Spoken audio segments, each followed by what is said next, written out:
Энэхүү охин Ohio мужид төрсэн бөгөөд өөрийгөө Клеопатрагийн зарц гэж үзэн дахин төрөл авсан гэж мэдэгджээ. Түүний дурсамжууд аимшигтай бодиттой байв.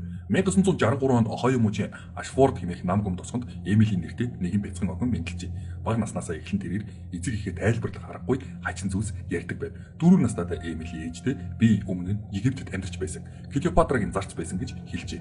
Эцэг эх нь үүнийг хүүхдийн төсөөлөл гэж бодон инээж өнгөрөв. Гэвч Эмилийн үүнийг зогсолтгүй давтсаар байлаа. Эмили томрох тусам дурсамжууд нь улам тодорхой болж эхлэв.